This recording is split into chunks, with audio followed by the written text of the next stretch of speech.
परंतु या तालुक्यातील समोर बसलेल्या सगळ्या शिवसैनिकांचं मुख्यमंत्री एकनाथजी शिंदे साहेब, शिवसेना आणि शहाजी बापू यांच्याशी जोडलेले एक अतूट असं नातं आहे, जे नातं कुणालाही कधीच तोडता येणार नाही.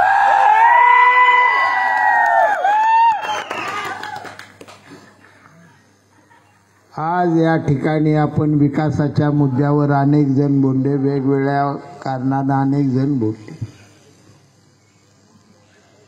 निवडणुकीची कोणत्याही कारण मीमांसा करत असताना नेमकं काय घडलंय सांगणं फार सोपं आहे. याच्यासाठी कुणाची गरज लागत नाही. पण निवडणुकीत आपण स्वतः काय वागलो नेमकं याचं चिंतन करणं हितच पुढचं भविष्याचं यश अवलंबून असतं.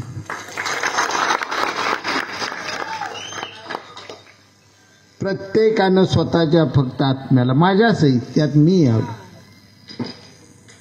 मी सुद्धा याला काही कारण निश्चितपणाने जबाबदार.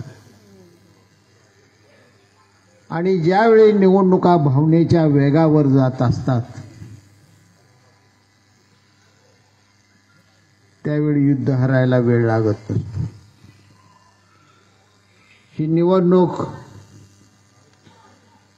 सर्व व्यापक अशी भावनेवर गेलेली निवडणूक आहे.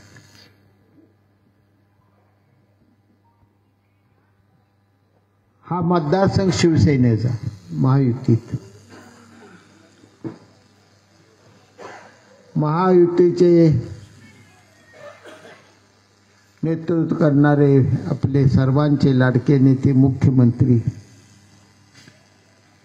एकनाथजी शिंदे साहेबांनी या तालुक्यावर भरभरून प्रेम केलं, या तालुक्याची भरभरून माया केली.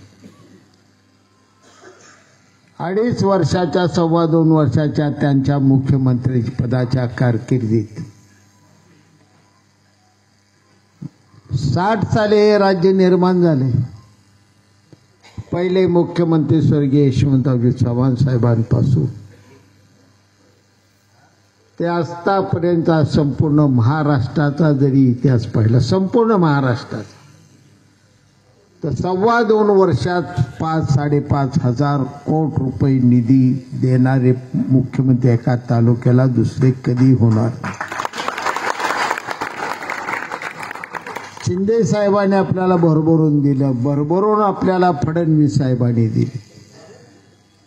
जे शिंदे साहेबांनी दिलं ते फडणवीस साहेबांनी दिलं, ते गुलाबराव पाटलांनी दिलं. त्या एकाही फाईल आपल्या तालुक्याच्या बाबतीत माननीय अजितदादा पवारांनी कधी आडकाठी आणली.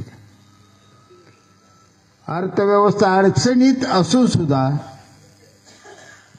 अनेक वेळा आपली फाईल सांगोल्याची पाहिल्यानंतर त्यांनी काही न बघता सया मारून ही फाईल आपली, प्रत्येक फाईल आपली क्लिअर केली. एकही फाईल आपल्या अर्थखात्याकडे अडकली. हे सगळं दिलेलं होतं.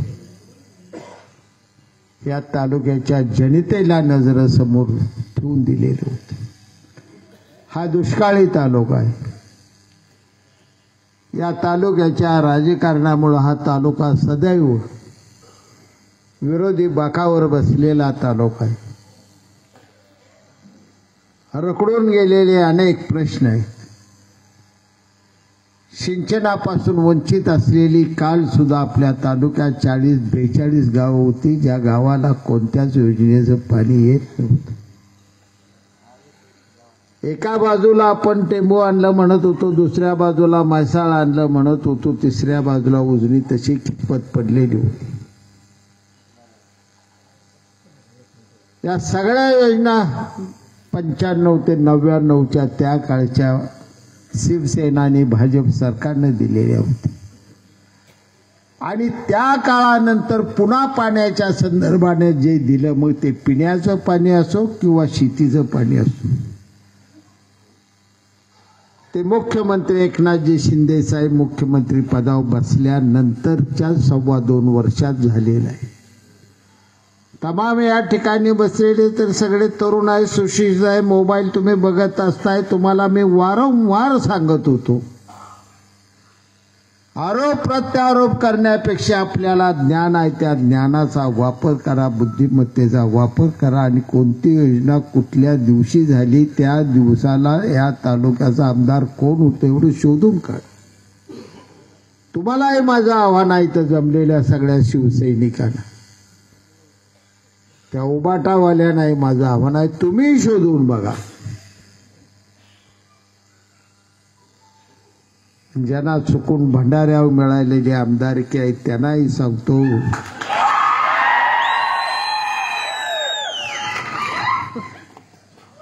दुःख याचं आहे ज्या समाजानं शेतकरी कामगार पक्ष छतीला कवटाळ, स्वर्गीय भाई गणपतरावजी देशमुख तथा आबासाहेबांच्या नेतृत्वाची कावड ज्या बहुसंख्य समाजानं खांद्यावर पिळली, दुर्दैवानं त्या समाजातल्या लोकांना आबासाहेबांच्या निधनानंतर मताला जाताना भंडारा देव शिवावं लागलं आणि मताला जावं लागलं. यासारखं निवडणूक मला झालेलं कोणतंही दुःख नाही मित्र. दुःख होतं ते होतं. 60 वर्ष ज्यांनी पक्ष जतन करून ठेवलेलं होता सुखदुःखात, त्यांना सुद्धा कालच्या वेळी शपथा आना भाका घेऊन विटीला धरून त्यांना लेकरं बाळे शिवाय लावली. अनेक घरातनी लेकराच्या डोक्यावनी दहशतीनं हात ठेवून घेतले. अशी निवडणूक एका बाजूला टोकाने गेली तर दुसऱ्या बाजूला आज उबाटाच्या नेत्यांचा दावा आहे की मी दिलता पाठिंबा मला दे का जात. 6 वेळा गणपतरावजी देशमुखांना पाठिंबा तुम्ही दिल्यानंतर सुद्धा त्यांनी तुम्हाला पाठिंबा दिला नाही आणि 1 वेळा तुमच्या अडचणीनं तुम्ही मला पाठिंबा दिला. अजूनही सत्य लपवून कधी राहत नाही, ठेवायचं नाही. तुम्ही उभाच राहिला होता. नॉमिनेशन पेपर मशीनवर तुमचं शेवटपर्यंत नाव होतं. राजकीय तुमची अडचण झाली, तुम्ही मला पाठिंबा दिला त्याचं मी उपकार मनापासून मानलं. लहान भावाने मी वागणूक दिली, निम्मा प्रत्येक गोष्टीत भागीदार म्हणून भागीदारी दिली. हेच माझा आणलेला प्रोग्राम जर मी माझ्या शिवसैनिकांना 100% वाटप केला असता तर आज मला पराभव स्वीकारावा लागला नसता याची मला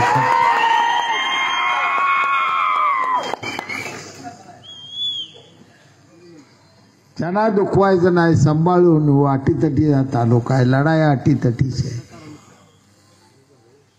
फिसकटलं तर पुन्हा सगळ्यांना दुखत, तुम्हालाही दुःख त्यांच्याही लोकांना. ती का सुखी आहे का? तुम्ही आनंदी आहात कारण वर मुख्यमंत्री एकनाथजी शिंदे साहेब, फडणवीस साहेब, अजित दादा, आपलं महायुतीचं सरकार आलंय. यांचा ओबाटा विसावून मातोश्रीत निवांत बसला. आपली राजकारणाची वाट महामार्ग बनलेली आहे. आपल्याला अडचण कुठली नाही. त्यांच्या वाटा बंद पडल्या, त्यांच्या वागण्यानं पडल्या, आपल्या वागण्यानं पडल्या नाही. परंतु राजकारणात काल काय घडलं, कसं घडलं याचं बघत आपण निरीक्षण करत करत यशाकडे जाण्यासाठी पुढचं पाऊल टाकायचं असतं. प्रचंड कष्ट तुम्ही सगळ्यांनी केलं, रात्रंदिवस कष्ट केलं म्हणून या अत्याचे वेगळी एक निवडणुकी या तालुक्यात पहिली निवडणूक आहे की 3 उमेदवार अटीतटीने उभा राहिली. पहिली निवडणूक, याआधी निवडणूक कधी झाली नाही. आणि अशा बिकट प्रसंगात सुद्धा तुम्ही सगळ्यांनी कष्ट करून राबून रात्रंदिवस मतदारांच्या विनंत्या करू आज शिवसेनेचा धनुष्यबाण 91,000 मतापर्यंत घेऊन गेल्याबद्दल तुम्हाला पहिलं मी धन्यवाद मनापासून.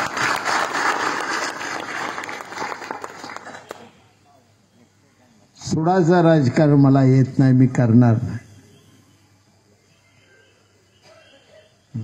जे मी आणलं होतं ते मला मतं पडावी म्हणून मी आणलेलं नव्हतं.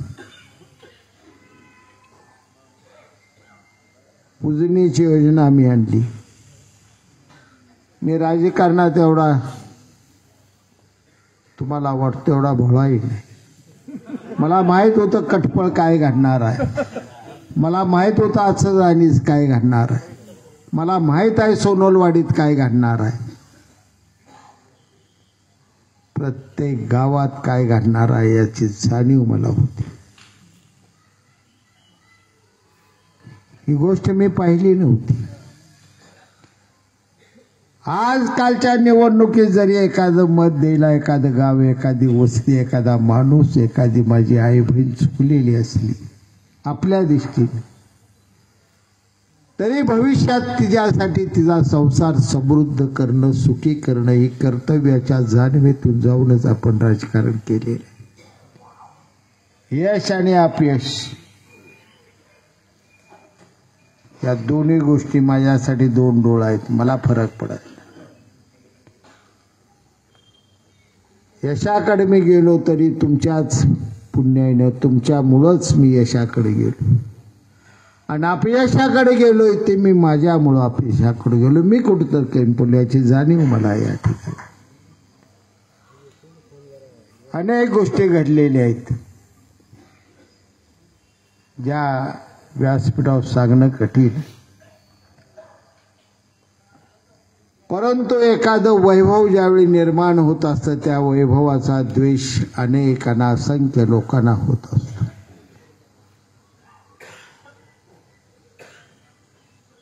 गुवाहाटीला गेल्यानंतर आणि परत आल्यानंतर तुम्हा सर्वांच्या आशीर्वादाने, मुख्यमंत्री एकनाथ शिंदे साहेबांच्या प्रेमामुळं, कृपादृष्टीमुळं जे एक प्रसिद्धीचं वलय मला मिळाले, एक वैभव मला मिळाले,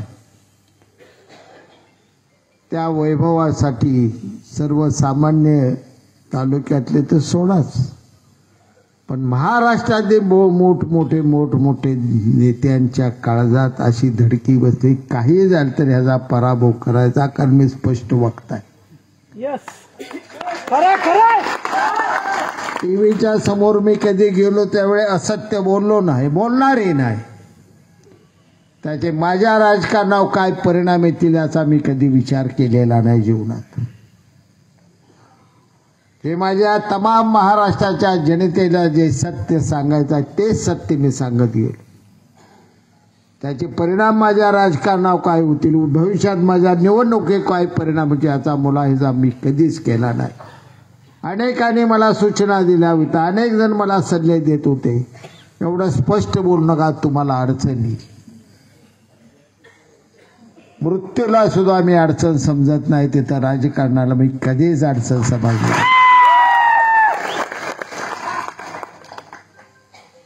कारण या देशात, या भारत मातेला तुमच्या माझ्या स्वातंत्र्य मिळाल्यानंतर ब्रीदवाक्य या देशाच्या तमाम जनतेनं स्वीकारलं आहे, ते सत्यमेव जयते. सत्याचा विजय असो हेच आपल्या देशाचं ब्रीदवाक्य.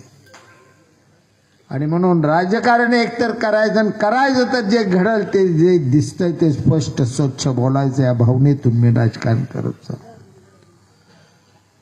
या पराभवाचे परिणाम काय येणार आहेत, बोलणार आहेत चौकात, काय बडबडणार आहेत, काय बडते तू टीव्ही मोबाईलवर अनेक काय काय पोरं बाळ बोलताना दिसत आहे, तिकडे लक्ष देऊ नका.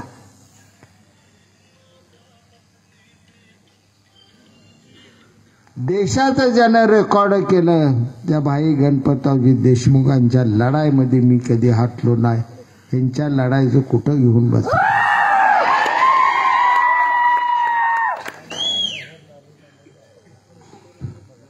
विजयानं अहंकारात आहेत. आता कोण तर बोललो या ठिकाणी वाळू व्यवसाय बंद करणार. एकमेव गाव आहे अनगढाळ सर, एकमेव अनगढाळ गाव आहे. त्या गावच्या ग्रामपंचायतीनं 95-96ला ठराव दिला आमच्या गावची आम्हाला वाळू उचलायची आणि कलेक्टरकडे सादर केला. जाहीररित्या लिलाव करून 15,000 ट्रका वाळू तिथली कोल्हापूरला विकली. असं अनगढाळ गाव आहे. गाव कुणाचं आहे तुम्ही ओळखा, माहित आहे का सांगावं लागेल. तो एक लिलाव सोडून या तालुक्यात कुठल्याच गावानं कधी ठराव केला नाही. मान नदीची वाळू वाचवण्याचा प्रत्येकानं प्रयत्न केले. त्यांनी वाळू उचलाय राजरोसपणे परवानग्या दिल्या. त्यांनी वाळूविषयी बोलू नये, शांत जरा राहावा. तर न ताटाय आलाय राजकारणात, लय मोठं काहीतरी बोललं म्हणजे घडतं असं नाही.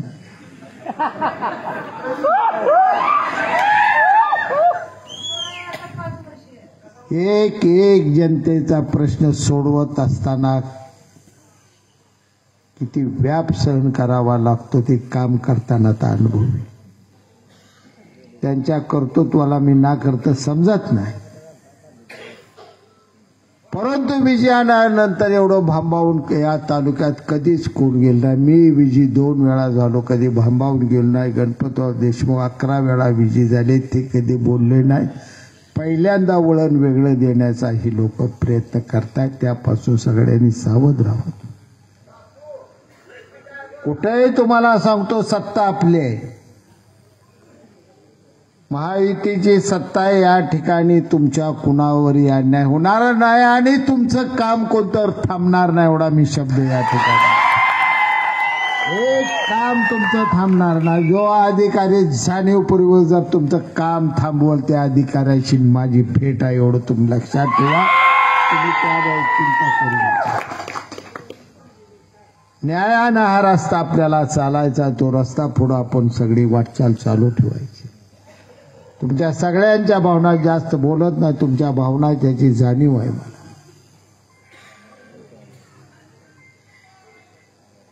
मी म्हणणार नाही, परंतु आपणही कुठंतरी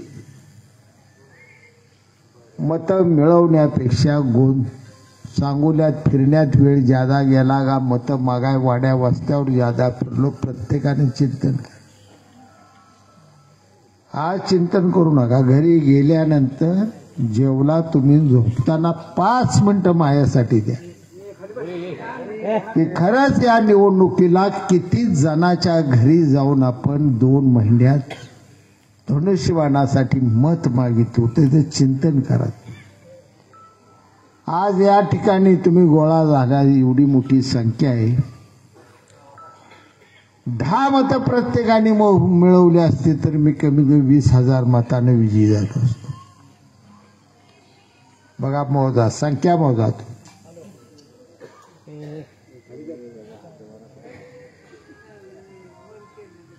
जिद्दीनं राजकारण केलं तर ते यशाकडे जात असत. मी आजारी होतो, मला डॉक्टरचा विश्रांतीचा सल्ला होता. फक्त मी 2.5 तास झोपलो. 2 महिने फक्त 2.5 तास. मी करेक्ट 4 वाजता इथे येत होतो आणि 7:30 वाजता मी आंघोळी करून बाहेर येऊन लोकांना भेटून 8ची पहिली सभा गाठत होतो. मी माझ्या ड्रेसिंगचा विचार करत नव्हतो, कशाचाही मी विचार करत नव्हतो. माझी ट्रीटमेंट देणारे बेचैन होऊन जात होते. पोटात काही खाल्ल्याशिवाय गोळी घ्यायची नाही, नेम आहे. कितीतरी वेळा 9 गोळ्या मी पोटात अन्नाचा कण नसताना रागानं गिळ्या पाणी पिलून पुढे वाट चालत नाही. एकदा लढाई, ही लढाई माझी, मला आमदार व्हायचं नव्हतं, यासाठी मी 2 वेळा आमदारकी भोगलेली होती. आमदारकी कशी भोगली तुम्हालाही सगळ्याला माहित आहे. एकमेव महाराष्ट्रात आमदार असली माझ्या बसतो त्या गादीवर, इकडे 4 आणि इकडे 4 मध्ये मी बसलेला एकमेव आमदार असेल. बारका लेकरू आलं तर त्याला मी मांडीव घेऊन बसून तू का आलता म्हणून त्याला विचारल्यावर चॉकलेट खाऊ घातल्याशिवाय कधी बाहेर जाऊ दिले. अनेकाने या ठिकाणी सल्लं दिलं मला. जनतेचं काम करण्यासाठी थांबून चालणार नाही, त्यासाठी राजकारणात अडसर असता कामा नये. माझं आज स्पष्ट मत आहे. तुम्हाला आवडेल नाही तर नाही. राजकारणाची जी कामं आहे ती राजकीय त्या गावच्या आपल्या नेत्यांना विचारून निश्चितपणाने करावी लागतात. पण एक आधार कार्ड एका बिचारीला पाहिजे, ती आली. त्यासाठी जर तिला मी म्हणलं ती इथून तिथून आलेली 40-50 किलोमीटरवरनं की तो माझा गावचा ही आमका माणूस घेऊन उद्या ये, मग मी तुला सही करतो, तर त्या काळजाला किती दुःख किती गारा पडला असता याचा विचार. मग हे महामानव डॉक्टर बाबासाहेब आंबेडकरांच्या राजघटनेनं आमदारकी सेवक म्हणून दिलेली आहे, रुबाबासाठी दिलेली. म्हणून आपण कधी रुबाब केला नाही या खुर्चीचा. आज इथे सहन होत. मला तुमच्यात राहायचं, मी तुमच्यात राहीन. प्रत्येक गोष्ट तुमच्या प्रत्येकाचा संसार भविष्यात असा उज्ज्वल होईल, वर जाईल. आजची तुमची अर्थव्यवस्था जी आहे ती उद्ध्वस्त होऊन एक अशी अर्थव्यवस्था निर्माण झाली पाहिजे की ज्या अर्थव्यवस्थेमुळं सगळं कुटुंब असा आनंदानं जीवन जगू शकलं पाहिजे. माझं स्वप्न आहे. त्या स्वप्नापाठीमाग मी असा वेड्यासारखा धावत निघालेला माणूस आहे. आणि हे माझं स्वप्न मी हरलो किंवा पडलो किंवा जिंकलो म्हणून थांबणार नाही. हे स्वप्न हे मी पूर्ण करणारच आहे. त्यासाठी मी रात्रंदिवस राबणार. सगळा तालुका जोपर्यंत सुखी होता, माझा श्वास शेवटचा असेपर्यंत मी काम केल्याशिवाय. काल दवाखान्यात असताना सुद्धा मी मृत्यूच्या दाढेत असताना सुद्धा शिंदे साहेबांना हात जोडून बोला येतो तरी एक शब्द असा छाताडात श्वास आणून टाकून सांगतो, साहेब उजनीची माझी एक फाईल तेवढी करा, इतकं मी अब्दुल सांगितलं. मला माहित होते एकदा निवडणूक लागल्यावर पुन्हा लांबणार. मी फाईलवर सही साहेबांनी केली. फडणवीस साहेबांनी अतिशय वेगात त्याचं टेंडर केलं, अतिशय वेगात ते काम दिलं. वर्क ऑर्डर झाल्या, नळ्या येऊन पडले. जर मी माझ्या मृत्यूचा आणि माझ्या जिवंत राहण्याचा विचार करत बसलो असतो, 14 गावचा आज वनवास संपणार आहे. त्या 6 महिन्यात तुमच्या रानात नाही पाणी आणलं तर मला राजकारणी निवृत्ती जाहीर केली. 6 महिन्यात सगळे हिरवगार होणार. हे सुख खासदार केला मी. दीपक आबासाहेब विजयदादाला पाठिंबा दिलता. स्वर्गीय आबासाहेब आपल्यात नाहीतच. मी आणि दीपक आबा एका गाडीनं सुदीर्णीपर्यंत गेलो आणि आबासाहेब सुदीर्णीतून त्यांची गाडी घेऊन बाहेर आली. माझी गाडी होती, आम्ही मागं लावली. तिघे एका गाडीत बसलो. मी पुढं बसलो, ती दोघं पाठीमागं बसली. आबानं कुठला तर असा मोठा एक आवळा पॅक केलेला खायला आणला होता. ती आवळा दिला, आबासाहेबांनी खाल्ला. आबा खाल्ला. मला म्हण तुम्ही खावा. खातो जरा राहू दे म्हणलं. हे पडा बघू दे म्हटलं. दीपक आबानं सुरुवात केली. सुधीरने पुढे गेल्या. पाईपलाईनच्या नळ्या बघितल्या, शिरवावी पाणी पुरवठ्याचे. आणि आबा सहज म्हणून गेला. एक नळ्याचं आपलं प्यायच्या पाण्यात चांगलं साहेब काम झालं बघा. आबासाहेब म्हणले झालं आपलं, काय केलं, सगळ्यांनी साथ दिली, झालं असं बोल. मी ग बसलो. बापू काय बोलले नाहीत म्हणलं. मी म्हणलं बोलू का, ऐकणार का तुम्ही दोघं?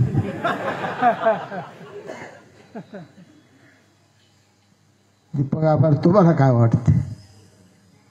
पुढच्या लेकराला बघितल्यावर अंतकरणात जे वाटतं ते ह्या नळ्या बघताना मला वाटतंय, कारण या नळ्याला मी जन्म दिलाय म्हटलं. या नळ्याकडे बघताना नेहमी मला तालुक्यात फिरताना गर्व आणि आनंद वाटतो मनात. हे एक काम मी मोठं काम अशा खंडातलं करायला भगवंताच्या कृपेनं, माझ्या आई वडिलाच्या आशीर्वादाने यात मला हे यश मिळालं. कामाचं स्वरूप असताना तुम्ही बघा, दिवसात एक माणसाला तुम्ही कुठतरी मदत केली, मग कसली मदत, दवाखान्यातली मदत करा, मामदार कचेरीची मदत करा, एखाद्या पोलीस स्टेशनमध्ये जाऊन त्याला मदत केलेली असू,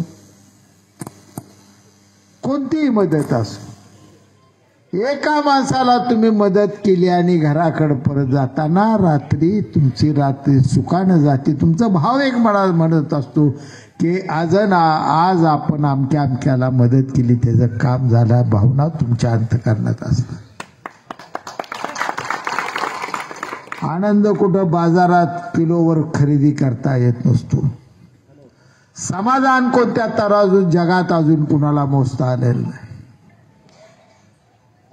आनंदाची निर्मिती आपल्या जवळ आहे, आपल्या अंतकरणात, आपल्या बुद्धिमत्तेत आहे. आपण जे करतो त्यातून आनंद कसा निर्माण करायचा आहे आपल्या जवळ. समाधान कसं मिळवायचं, आपल्या वागण्यावर समाधान कसं मिळवायचं हे ठरत असतं. जे आपण वागतोय, जे करतोय त्यात जर समाधान नसेल आणि दुसरं जर आपण आपली सत्ता जी दिली, जनता जनार्दनाच्या एका मतानं मिळालेली ती सत्ता लोकशाहीतली आहे, अनमोल आहे ती सत्ता, तिचं मूल्य कमी लेखून चालणार. आणि तिचा जर वापर आपण केला की एखाद्या निष्पाप माणसाला आत टाका आणि पापी माणसाला बाहेर सोडून द्या, असं जर घाण केली, कधीच परमेश्वर तुम्हाला माफ करत नसतो. दयावान अंतकरणानं राजकारण केलं. प्रत्येक प्रत्येक शिवसैनिकात ही शिकवण स्वर्गीय हिंदुहृदय सम्राट बाळासाहेब ठाकरे साहेबांची शिकवण. तळातल्या माणसाला मदत करा आणि शिवसेना वाढवा. आपले लाडके पक्ष नेते आणि मुख्यमंत्र्याचे रात्रंदिवस कष्ट केले, त्यांनी 4 तासाच्या वर झोप घेतली नाही, 2.5 वर्ष 4 तासाच्या वर. आज तुम्ही शिंदे साहेबांची देहबोली बघा. मी इथं बसून सांगतो, या वर्षभरात कमीत कमी 7 ते 8 किलो वजन त्यांचं कमी झालंय. इथून बसून मी सांगतो. रक्ताचा थेंब ना थेंब, मांसाचा कण ना कण असा जळत चाललाय दररोज. ती महाराष्ट्राच्या जनतेच्या हितासाठी, महाराष्ट्राच्या जनतेच्या कल्याणासाठी, माझा महाराष्ट्र वैभवशाली झाला पाहिजे, माझा महाराष्ट्र ह्या देशात नंबर 1 राहिला पाहिजे, पहिल्या क्रमांकावर राहिला पाहिजे, हे स्वप्न घेऊन मुख्यमंत्री एकनाथजी शिंदे साहेब, आदरणीय फडणवीस साहेब, अजितदादा रात्रंदिवस कष्ट केले. आणि आज त्यांच्या कष्टामुळे घवघवीत यश आपल्या महायुतीला संपादन झाले. जरी आज आपल्या तालुक्यात वाटणी आपली झाली, या कामाला लोकांनी विचार केला ना, अनेक ठिकाणी मला ऐकाय मिळतं, अशा चुकीचा कोणी जर गैरअर्थ कृपा करून हात जोडतो, काढून घेऊ नका. तमाम सांगोला तालुक्यातल्या जनतेने आणि मतदाराने हा विकासाला स्वीकारलेला आहे. म्हणून विकासाला 1,42,000 एकूण मतं पडलेली. याच विकासातला निम्मा वाटा आपला तिकडे गेला आणि म्हणून त्या गाड्याला 51,000 मतं पडणार. का पडते मतं? यातलंच आहे. या 5,500 कोटी विकासातलीच ही वाटणी झाली, दुसरी कुठली वाटणी झाली नाही. शेतकरी कामगार पक्षाला या तालुक्यात 1.5 लाख मतदारांनी स्पष्टपणे नाकारले. आपला पराभव झाला एका बाजूला, आम्ही जाहीररित्या मान्य करतो. त्याच वेळी जे निवडून आले त्यांना सांगतो तुम्हाला आम्ही जनतेनं नाकारलंय. तुम्ही 1/16 वर आहे आणि एकूण मतदान तुमच्या विरोधातलं 1.5 लाखाच्या वर गेले. आणि जर चुकून आम्ही दोघं एकत्र असतो तर निकाल काय झाला असता.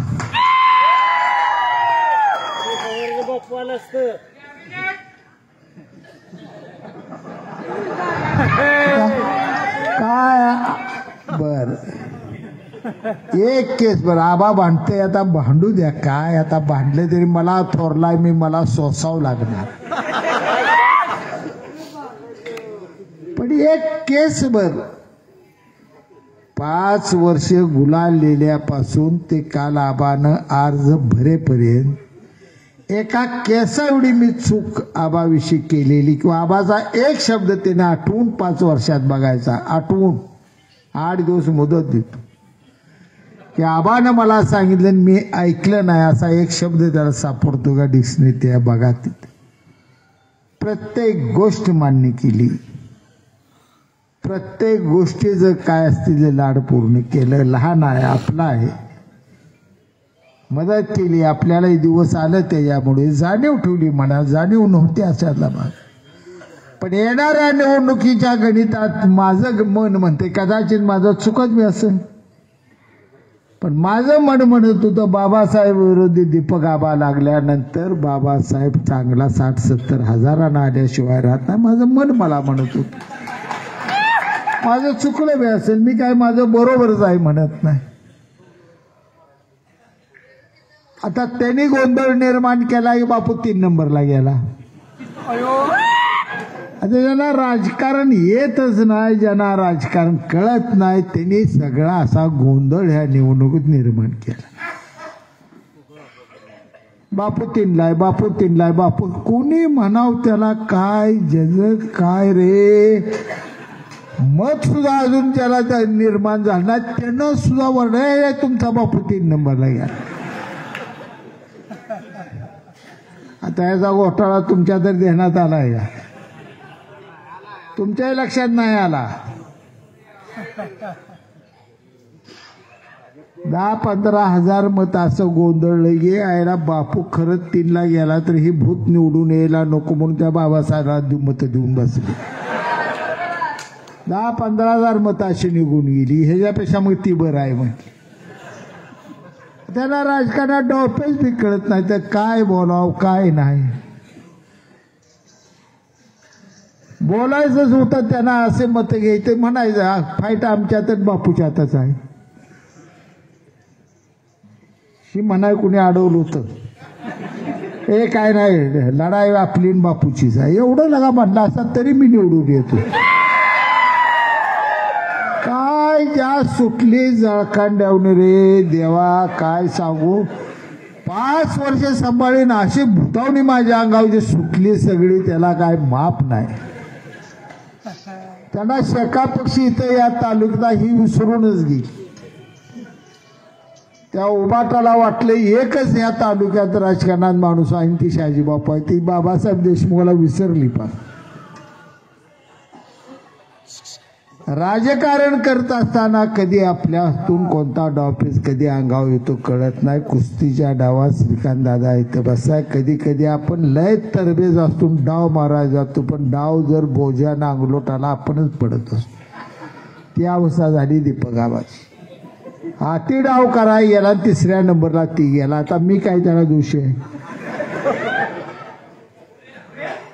आणि 3 नंबरला जाऊन मी अजून मला शिवाय देते त्याला काय झालं. मला पाठिंबा 91,000 वाल्यानं पाठिंबा द्यायचा असतो का 51,000 वाल्यांनी.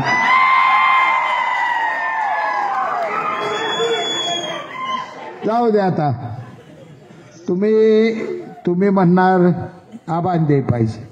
उद्या आबा 29 मीटिंग आहे त्याची म्हणणार नाही बापून दे पाहिजे. कोर्टात जाऊ कुठल्या तर ज्याचे सांगेल नेमकं कोणी कोणाला दे पाहिजे होता.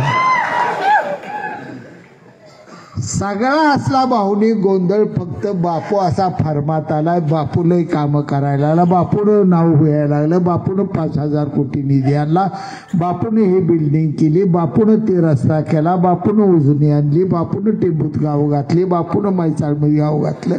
ह्या सगळ्या गोंधळानं माझ्या अंगावर एवढा द्वेष आला या तालुक्यात. जनता जनार्दनाने भरभरून माझ्यावर प्रेम केलं, पण सगळ्या प्रभावी कार्यकर्त्यांनी ह्याला घरात बसवायचाच म्हणून विडाच उचलला आणि आपल्या वाट्याला दिवस आला. तरी तुमचं माझं कर्तव्य आहे. अजिबात तुम्हाला माहित आहे ही काय पहिल्यांदा माझ्या आयुष्यात घडलेलं नाही.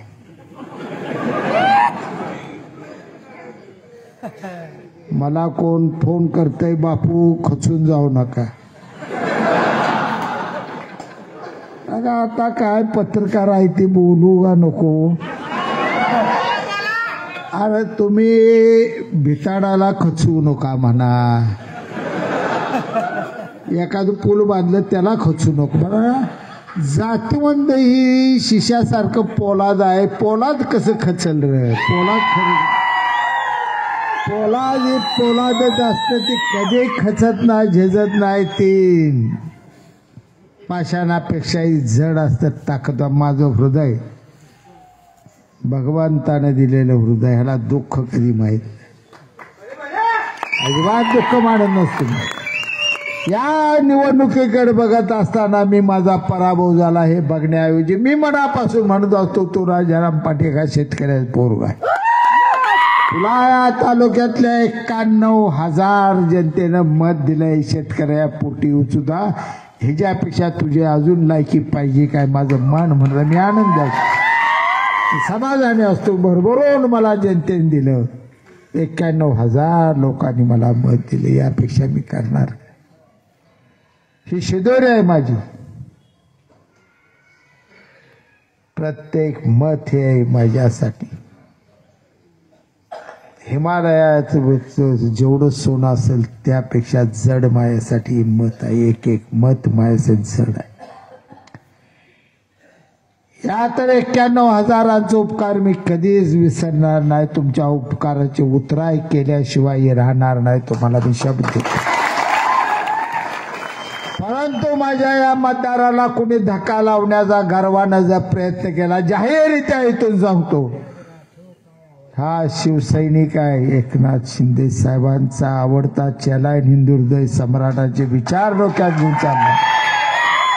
शांत आहे तोपर्यंत शांत आहे. जर माझ्या माणसाला कुठं धक्का लागला तर पिसळून उठलो जगणं एकाचं मुश्किल करून टाकेन, बेहाल करून टाकेन. तुम्ही त्या गर्वात कुणीच गर्वात वागायचे नाही. आम्ही गर्वाने कधी वागलो नाही. आम्ही नम्रतेने वागलो. पराभवी तेवढेच पचवले, विजयी तेवढेच पचवले. या तालुक्याच्या जनतेला कुठलीही जनता असो, तो समाज कुठला बघितला नाही, तो पक्ष कुठला बघितला नाही, प्रत्येक पक्षाच्या माणसाला, प्रत्येक समाजातल्या माणसापुढं नम्रतेने आणि लीनतेनेच हात जोडून आम्ही उभा राहिलो. आम्ही कधी अहंकार कधी ओतलो नाही, कधी मातलो नाही. एवढ्या एवढ्या विजयानाने आमचे महाराज जे खवळल्याचे पिसाळल्याचे, तर त्याचा राग आहे काय. तीन पडला गेला हे पिठू. मी काय माणसानं सांगू मला 3ला टाका, मला 3ला टाका, त्याला 2 लागा. या माझ्या हातात आहे का. कशाला वैतागून गेले बिनकामात. मी घेणार आहे, बघू जरा जाऊ द्या वेळेस.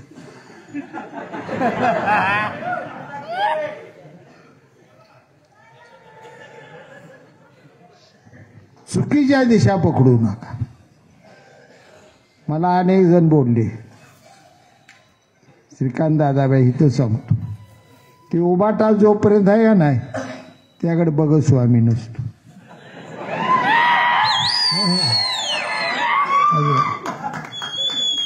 उबाटा इथं का होते, एवढा अभ्यास नव्हता का.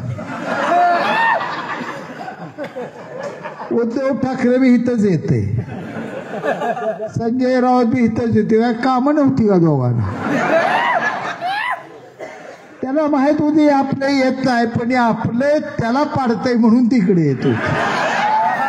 त्यांना ह्याला आणायचं कुठं पडलं होतं, मला पाडायचं त्यांना काळजी लागलेली. त्यासाठी आली बिचारी, गेली, एकानं हात वर करून खाली केलं, ही बोंगाला तिथं वरडून गेला. आता त्या संजय राऊताची अवस्था अशी झाली की आता मला वाटतं 2 दिवसात TV वाली काय त्याची इंटरव्ह्यू जात नाही.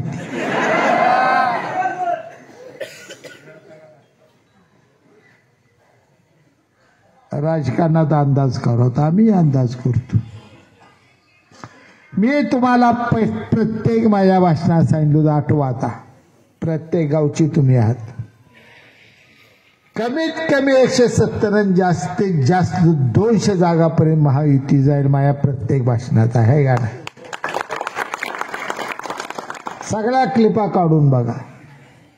मी अंदाज देतो कमीत कमी 170 आणि जास्तीत जास्त 200 पुढे सुद्धा महायुती गेल्याशिवाय राहायची नाही. मी बोलतो. आणि संजय राऊत म्हणत होता की 4 दिवस जाईन विषय मिटलेला ना, आम्ही आता सत्य येणार आणि कुणाकुणाला तुरुंगात टाकाय वाट बघत होतो. काय गड्याने यादी काढलो त्या, तो तुरुंगात जाऊन आला 10-15 दिवस म्हणून सगळा महाराष्ट्र तुरुंगात गेला पाहिजे चिताय लागलाय.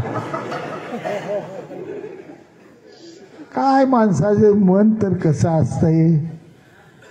आता या संजय राऊताचं या महाराष्ट्रातली जनता कधी काय ऐकणार नाही.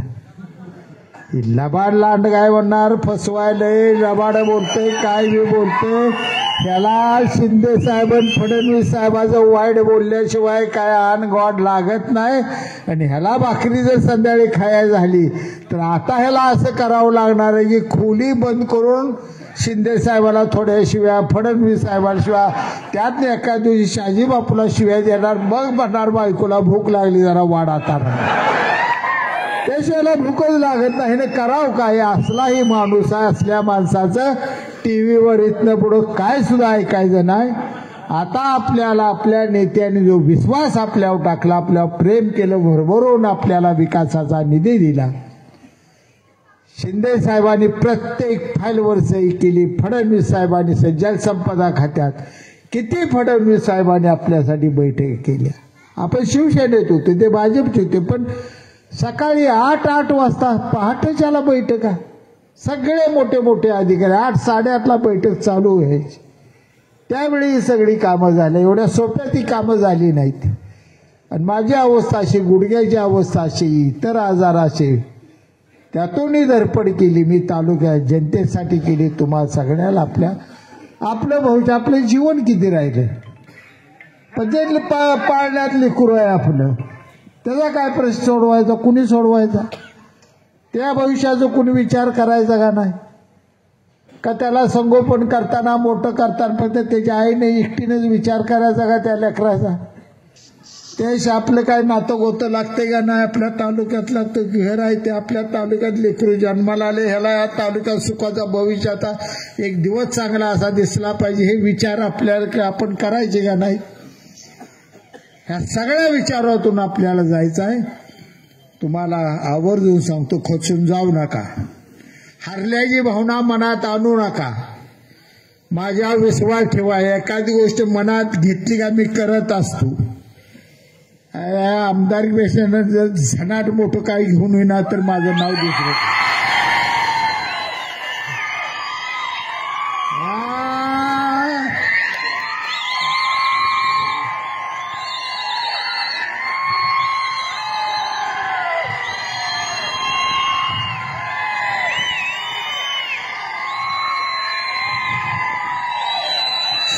शिंदे साहेबाकडून, फडणवीस साहेबाकडून असं पद तुम्हाला घेऊन येतो, सगळ्याच समाधान. आणि ज्या रुबाबात 5 वर्ष केली त्या डबल रुबाबात तुम्ही वागायचं, हा वेळ करायला. कोण तुम्हाला म्हणले या ठिकाणी कसं वाटतंय याला, त्याला एक सांगा, 2 महिने थांब, तुला कसं वाटतंय बघ. 2 महिने काढ म्हणावं, तुला नाही जर आठवडाभर घरात काढायला व्हायला त्या.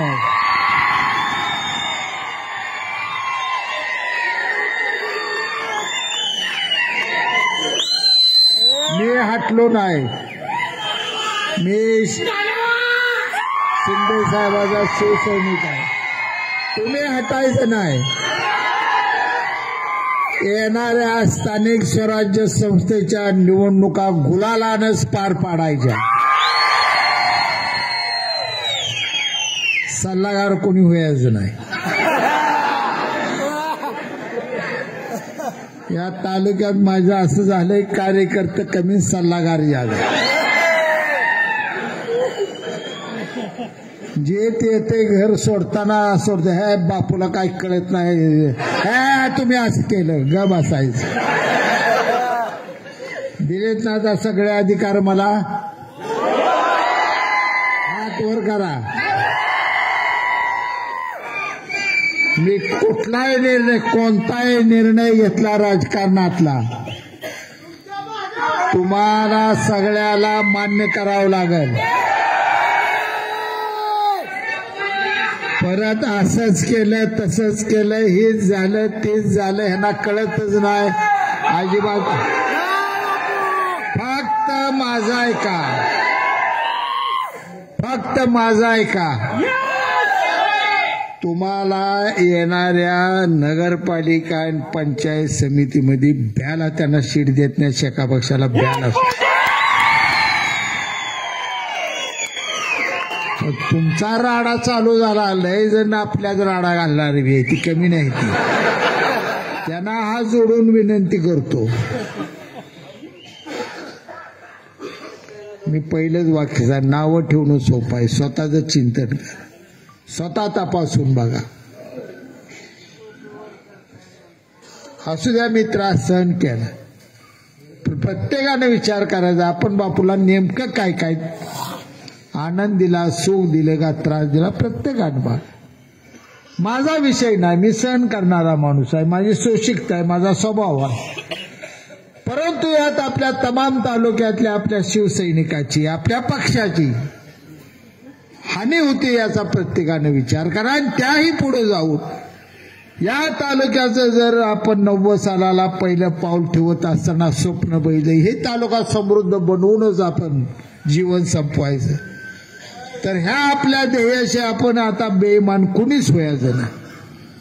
जे वैभव देऊ ते आपण चांगलं वैभव देऊ नये. तमाम सांगोला तालुक्याला तमाम जनतेला सांगू, ही शिवसैनिक आहे, आम्ही तुमचे सेवक आहोत. तुम्हाला चांगला दिवस दाखवण्याची जबाबदारी शिवसेना पक्षाची आहे, शिवसेनेची आहे. एक आमचे नेते एकनाथ शिंदे साहेबांची, शहाजी बापूची जबाबदारी आहे. हे सांगा आणि उज्ज्वल भविष्य तालुक्याचं बघायला सुरुवात करा. खचून कुठेही जाऊ नका, कामाला दुप्पट वेगानं कामाला चालू करा. दुसऱ्याला वाईट म्हणण्यापेक्षा आपण काय केल्याचं चिंतन करा. नावं ठेवून एखाद्याला दुखवून पुन्हा 4 मतं घालवण्यापेक्षा जाऊ दे, झालं गेलं, आम्ही विसरलो, तू बी विसर, अशी भाषा बोलायला चालू करा. ही भाषा बोलाल तर 4 मतं वाढताली. तुम्ही घाण केली, तुमच्यामुळं राडा झाला, तुमच्यामुळं असं झालं म्हणत बसला तर उद्याच्या निवडणुकीला दुखवलेला माणूस आपल्या हाताला लागणार नाही. कुणाला पाया पडतो तुमच्या. झळ मी खाल्ली, सोसले मी, पराभव मी सोसतो. माझा पराभव ही तुमचा पराभव आहे. परंतु कुणाला दुखवू नका. मी एक शब्द कुणाला बोललो? अख्ख्या तालुक्यातनं मला सांगा, कुणाला असा चुकीचा मी फोन केलाय का? कुणाला वाईट बोलतोय का? कुणाला खवळतोय का? मला आता एक क्लिप दाखवली, आबा कुणाला तर त्या बामणीया काय तर खवळलाय, येताना मला दाखवले. ऐकाय आता खवळून काय, मतदार आहे ती मतदार तेही भावणार. कोण मला शिव्या देणार, कोण मला म्हणणार तुम्ही घाण केली नाही तर आमचं होतो, तो खराय बाबा तुझं. आबाला म्हणणार तुम्ही चुकला नाही तर बापू जुळवतो, तो मला म्हणणार तुम्ही चुकला आबा जुळवतो. तर काय तर चालणार आहे? नशीब अजूनही चांगला आहे की तुम्ही चुकला नाही तर बाबासाहेब बिनविरोध झाला पाहिजे असं अजून कोण म्हणलं नाही. नशीब मोठं. हा पक्ष चालणार नाही. या विचारानं रशियाचं 7-8 तुकडं झालेलं आहे. पश्चिम बंगालमधनं ममता बॅनर्जीने पक्ष आउट करून टाकलाय. कोकणातल्या जनतेनं फेकून देऊन सगळीकडे भगवा झेंडा फडकवलाय. ही तांबडं फडकं फक्त आणि फक्त राहिले. आता आपल्यातही टपका राहिला. एवढा स्थानिक स्वराज्य संस्थेत ही तांबडा डाग एवढा फाट दिशी काढून टाकून पुन्हा एकदा भगवा इथं फडकवण्याच्या जिद्दीनं घराकडे जावा. जय हिंद, जय महाराष्ट्र.